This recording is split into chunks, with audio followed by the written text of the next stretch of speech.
Okay, now we'll try to finish up AGP and then we'll go for an additional slot, that is ISS slot and PCI slot, and if time permits we'll go for PCI Express slot. Let us say now first what is AGP, that is Accelerated Graphics Port. Now somewhere in 1996 this port actually developed, and this came with the motherboard come up with this particular. No, normally we say port rather than saying a bus. It is not a bus. Basically, it is, though it looks like a bus, it is very similar to your PCI bus, which we have to see. But it is normally called as a port, that is accelerated graphic port. Why basically it is invented?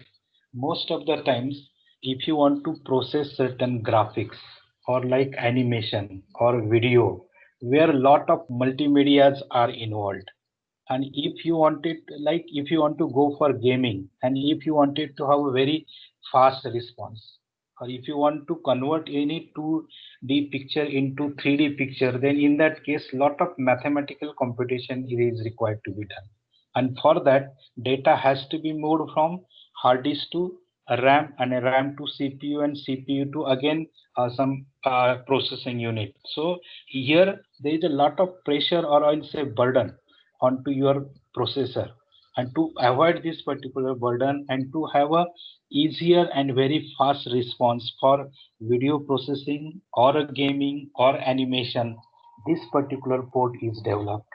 So this somewhere in 1996. And so if you wanted to identify this port, it is very easy. You'll find this gray color, separate color, a slot will be there onto your motherboard, that is normally called as an AGP port or AGP. Sometimes you say bus, but theoretically we should not say it is a bus. It is actually a port. Sometimes you will find a very dark chocolate colored, that is normally called as an AGP port. Okay, so here this picture shows how exactly this port is, and where how to locate this particular port on a motherboard. Why it is required? As I said earlier, in 1996 onwards, this particular port is available on specific motherboard, and this is only slot is available on the motherboard, but you have to buy a AGP card separately, which will fit onto this particular port, and this port will have some special features. Let us will see some of the details related to this. So as we say, modern computers rely heavily on graphics. Without graphics, you cannot do. Why?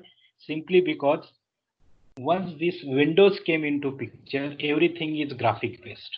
So you have to handle a lot of graphics, and for that you should have a very powerful CPU, or CPU should have this capability. Now in somewhere 1996, this particular AGP is developed.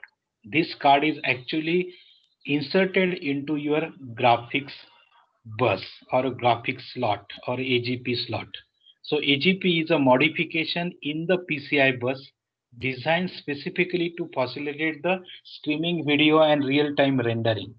That means why AGP is developed, it is basically developed for streaming video and a real-time rendering. Rendering is a process where 2D picture is converted into 3D pictures. So that for this purpose, this AGP is developed. Actually, it has got one specific graphic processing unit is there. That is, we normally say GPU. That GPU is on separate processor, and that is available onto that particular card. While AGP is based on the PCI bus, it is often referred to as AGP bus. Okay, it is not actually, as I said, it is not a bus system. It is very similar to PCI bus, but not called as an bus, but it is port. This is simply because AGP is a point-to-point connection. In fact, you will find AGP is directly connected to your memory. Okay, there is no data transfer from memory to CPU, then CPU to AGP. In fact, you will find there is a direct connection between AGP to system memory, so that it can automatically, it can very, uh, you can say effectively use the system memory. That is, GPU can use effectively system memory, and it can process or it can make this particular operation faster, because for processing graphics, GPU is taking care, and that data is directly available from memory to GPU instead of going through the CPU. So that is, in other words, there is no stops between the path. म्हणजे ह्या बसवरती कोणताही stop नाहीये.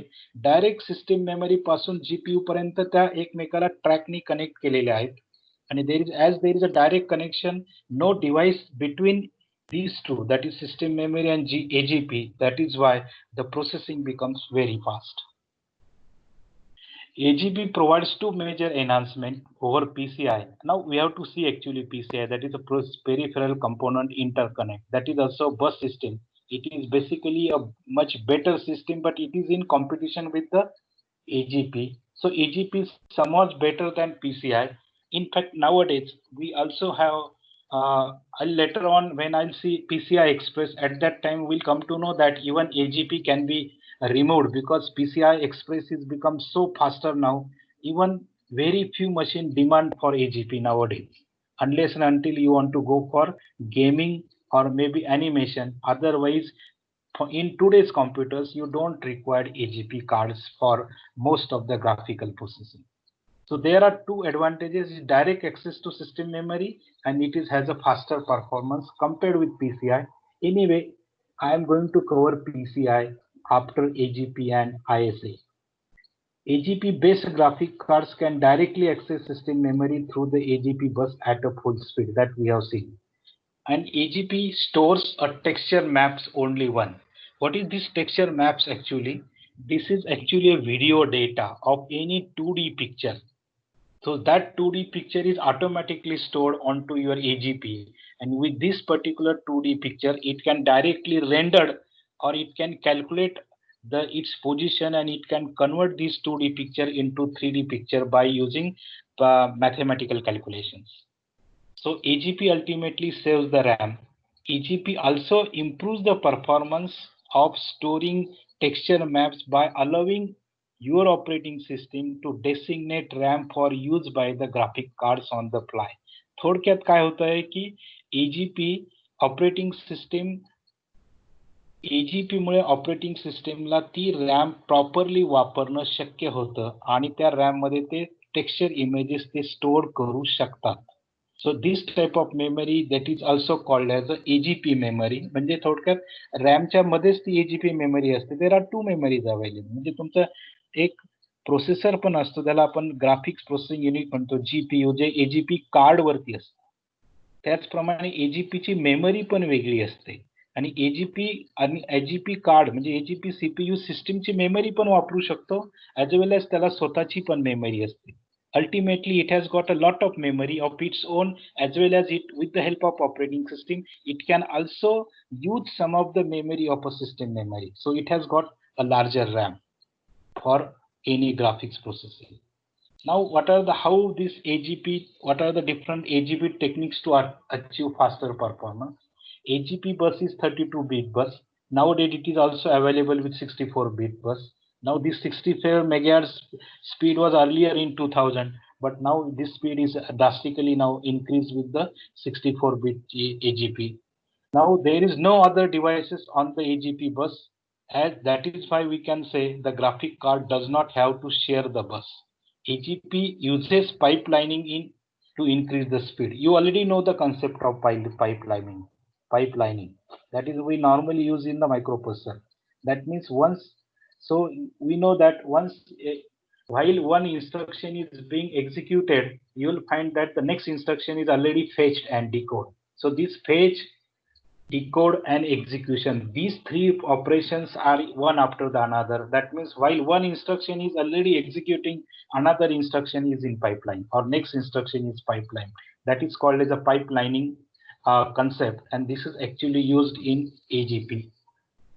So here, as we said, 3D graphics in AGP, normally we stored every image as a texture image. Okay, that is this texture image, that is normally a 2D image. It is wrap up here, and this is this what are the parameters of 2D images? These are dictated by the graphics card, and it will automatically convert that 2D image appearance into 3D 3D picture. So this particular concept is you can very well understood by using these two diagrams. Let us say if you don't have a AGP card, okay, then in that case, what you will require in that if you don't have a AGP card, if you just have a PCI card, that is peripheral component interconnect, then in that case, any graphics has to be loaded from disk drive. From disk drive, it will go. See, this is disk drive. From this disk drive, it will directly go to system memory. From system memory, this will copied into a CPU. And after processing through this chipset graphic chip, it will go to the frame buffer. That means this is not as system memory is not directly connected with the frame buffer, so it will take certain time to display or it will take certain time to process because everything has to go through the CPU. So that takes more time. That is in case of PCI slots. But if you have a AGP slots, then in that case, what will happen? Because of AGP slot, any data from this disk drive that will be directly loaded into your system memory. Okay, that can be done through your PCI slot. Once everything come into your PC system memory, as system memory is directly connected to your graphic chip. See, through this chipset, you will find this is directly connected to your graphic chip. As this is directly connected to the graphic chip, so it is not going through the CPU. It is directly connected with the graphic chip or buffer display. That is why this graphic processing becomes very fast. So all textures map, these are loaded from hard disk to memory. From memory, it is directly goes to the your frame buffer where GPU has a capability to understand these text images or textures, and from this texture it automatically converts the pictures into 3D pictures, and this is directly given to your frame buffer, which is ultimately given to your display. So this way your operation of any animation or a video processing or what we called as a gaming, where a lot of graphics activities are involved, you should go for AGP. Now at the end, I will, if somebody asks me, sir, is there AGP is required on your machine? If you have a i3, i5 or i7 machines like what we have today, then in that case, you will find you normally have a PCI Express bus, which is sufficiently faster or it is relatively 10 times faster than actual PCI bus. So that bus becomes so fast, even normal CPU or you can have this processing possible because now you don't have a single core CPU, we have a multi-core CPU. And that is why this mathematical computation and processing and memory and transfer of data becomes relatively fast. That is why you don't exactly require to have a AGP.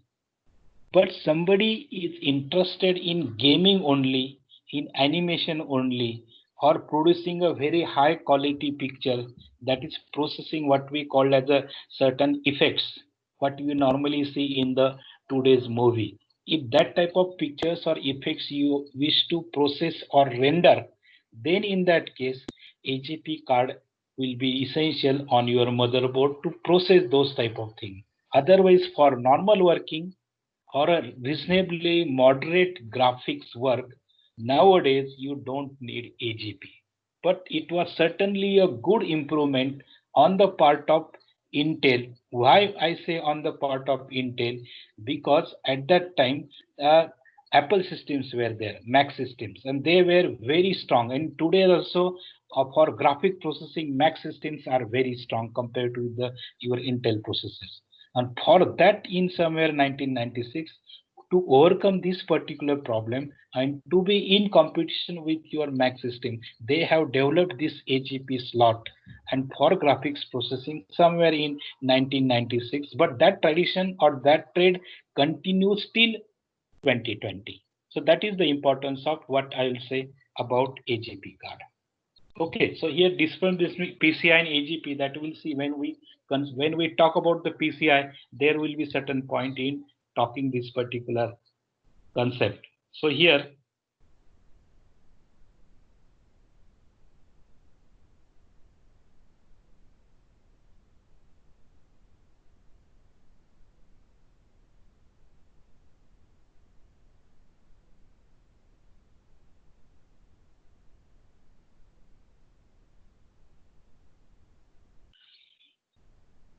now I'll go for this particular.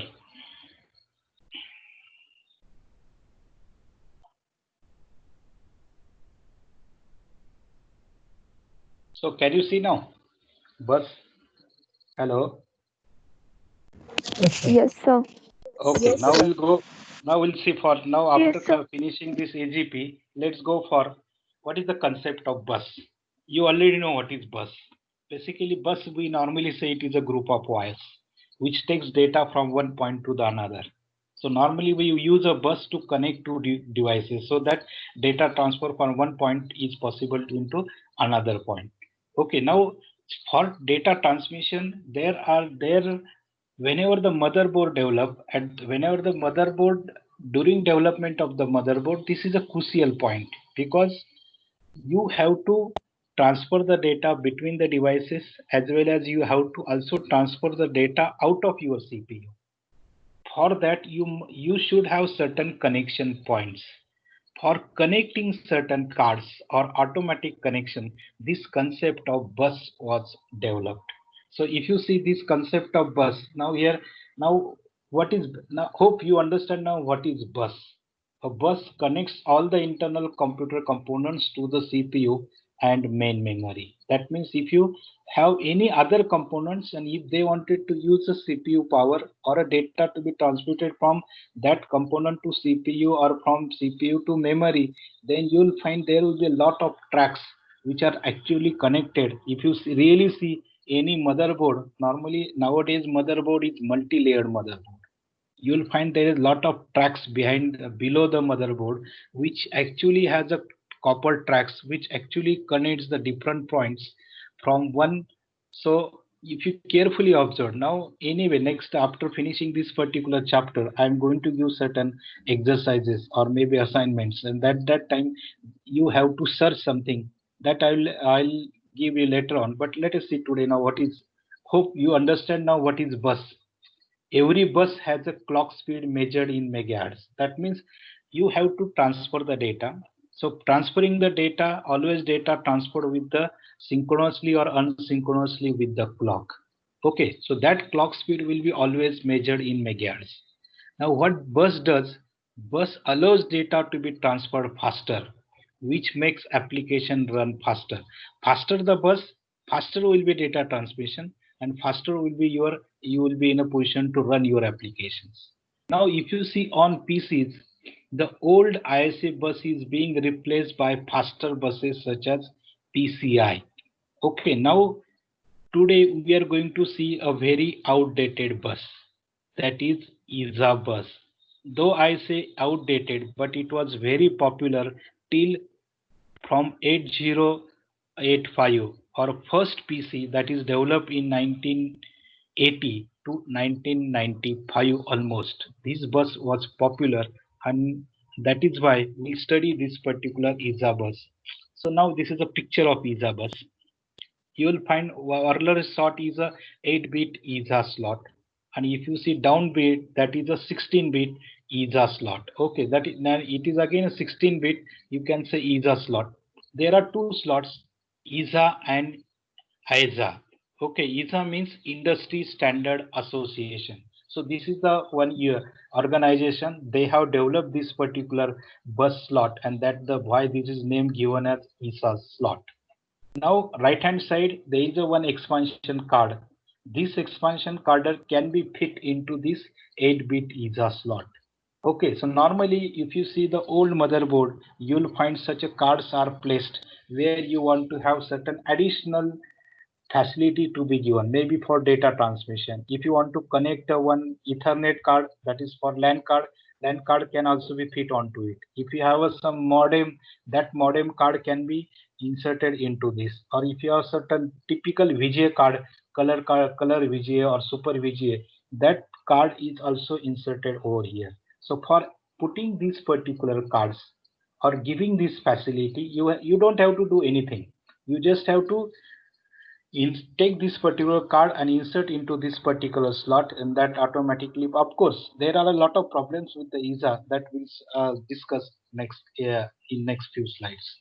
As I said, ISA developed in somewhere 1992. It appeared on the first as a bus on the first PC. This is 8-bit ISA bus. It was running at about 4.77 megahertz, the same speed as Intel 8088. As you know, first 8088 Intel processor was used in first PC developed by IBM. Anyway, after these particular buses, I am going to take a review of all the Intel family of processors, where we'll study right from 4004, which was developed in 1971, and what is now Core i9 that is being available now 2020. So all history of family processors in 2 lectures we will cover as a study of processors, maybe after 2 lectures or after finishing this bus.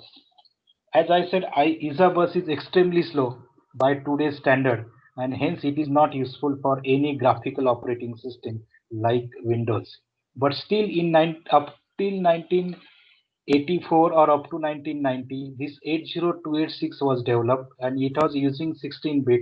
So for this 16-bit, actually it uses this ISA bus, which is coming with two versions, 6 megahertz and 8 megahertz, and it is actually using 16 bits. So if you have 16 bits with address line 24, so you can with 24 address lines, you can certainly address 16 MB of memory. As you know, memory addressing, if there is 20 lines address bus, your memory is 1 MB.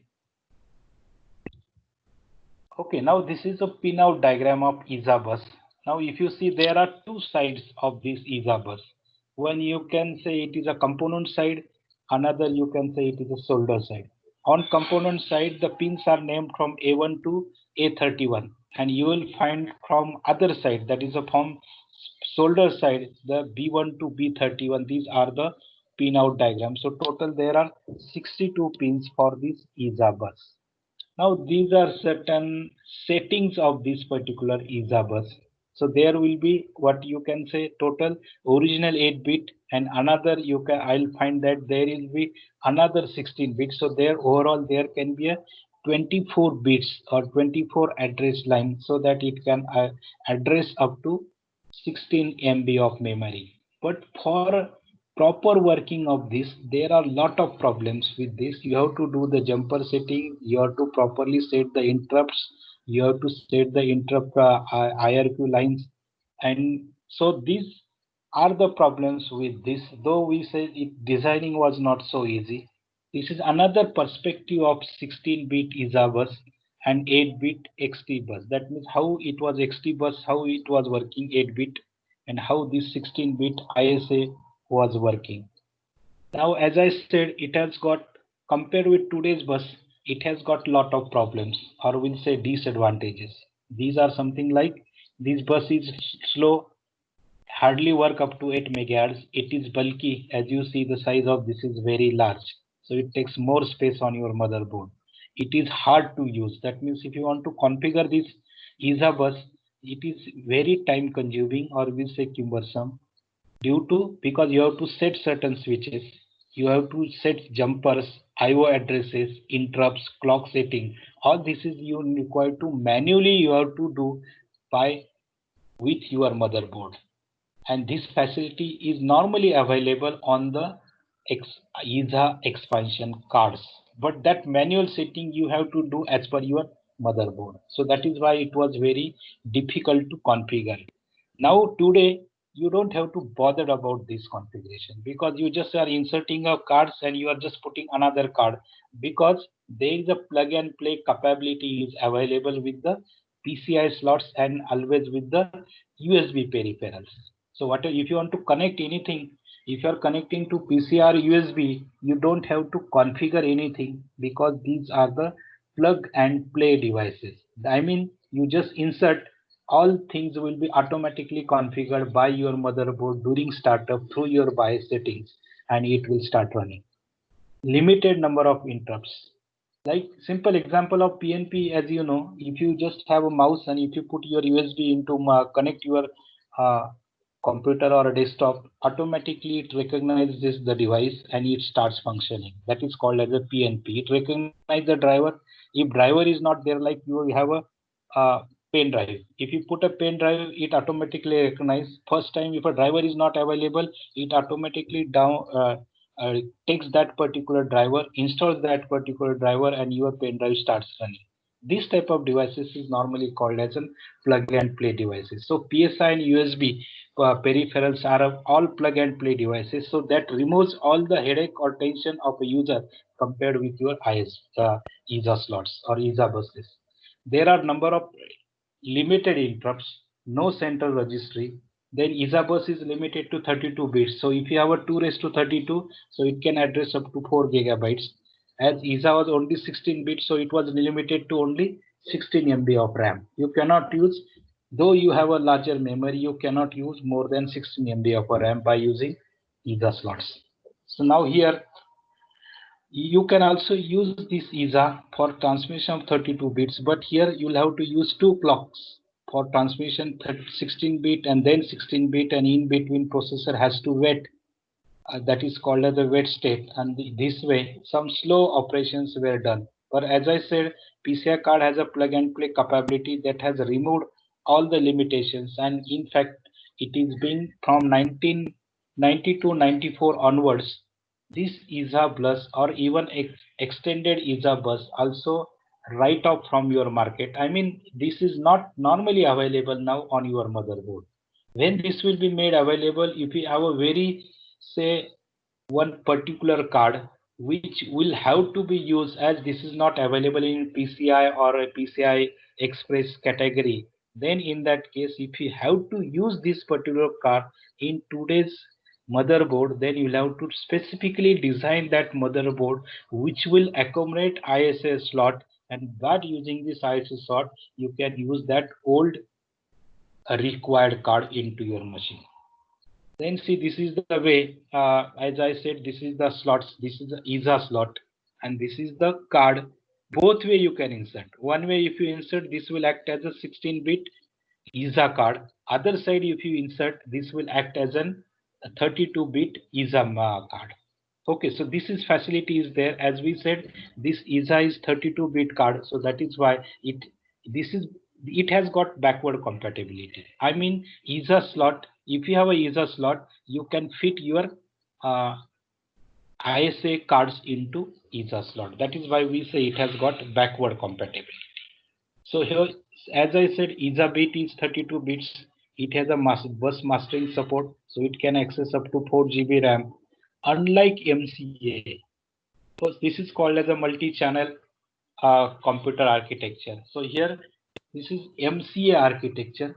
So this was proprietary, and that is why it was costing highly. That is why this was developed earlier to ISA, but again that has become outdated. Very few manufacturers have used MCA card. They rely on ISA card for development of their systems. Now, if you see the comparison between ISA bus and this 16-bit bus, then you will find that bus width is 8-bit, 16-bit. Then 8-bit ISA, 8-bit, 16-bit ISA. Number of pins, earlier ISA had 62, now ISA has 98 pins. Then if you say voltages, for this bus, voltages required is very large, plus 5 volt to minus 5 volt. And if you say about PCI Express, that will require hardly 1.2 volts, only 1 volt, that too also 1.2. Here you can see how many voltages you require to give this particular. That means here is bulky, there are a lot of problems in installation. That is why that is being phased out now. But still, these are the frequencies available here.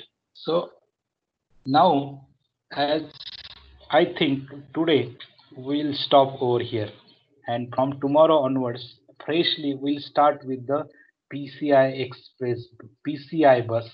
Actually, you will find on this particular slide, there is a PCI slot just at the bottom, white slots, which are normally peripheral component interconnect slots, just above AGP slots.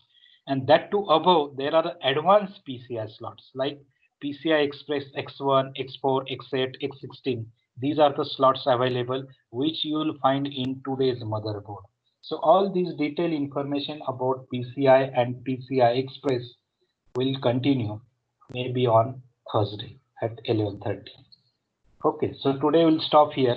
If you have got any questions, you can ask your questions now.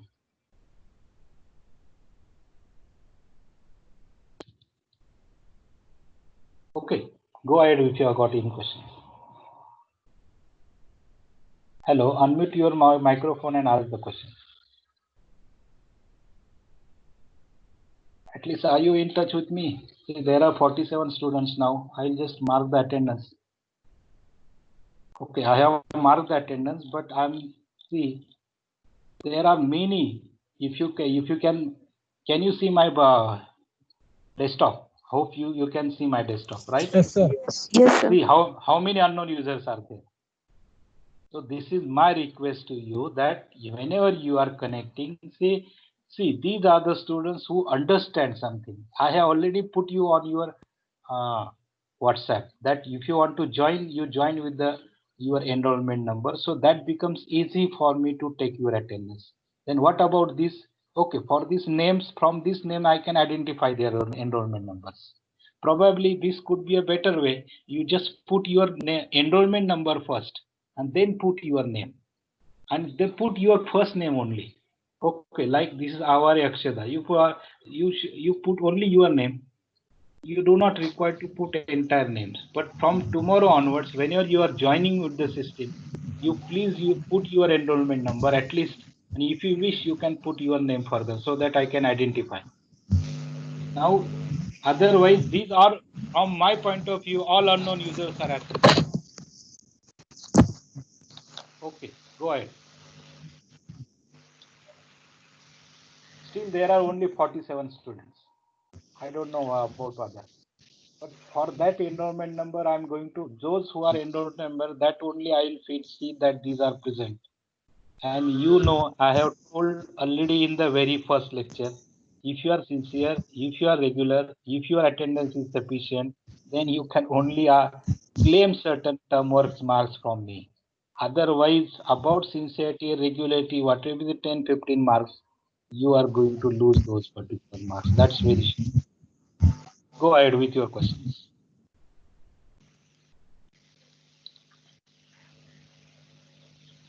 आहे का AGP वरती किंवा इजावरती काही questions आहे, slots वरती आहे, buses वरती किंवा मे बी अर्लियर टॉपिक वरती काही वाचायला सुरुवात केली असेल तर?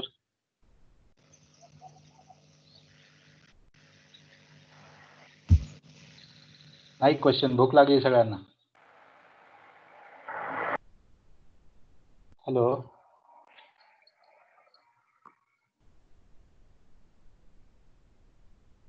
मग थांबायचं इथेच, कोणाला काही प्रश्न नसेल तर? हो सर. ठीक आहे, व्हेरी गुड. सगळ्यांना समजते की कोणाला समजत नाहीये मी सांगितलंय?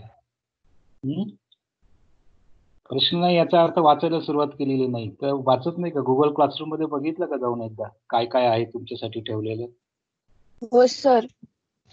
का मला वाटतं एखादी क्विज ऍक्सिडेंटली एखादी क्विज रन करावी, एखादा लेक्चर घेण्याऐवजी एखादा तुम्हाला गुगलचा फॉर्म देऊन टाका क्विज मध्ये उत्तर देण्यासाठी.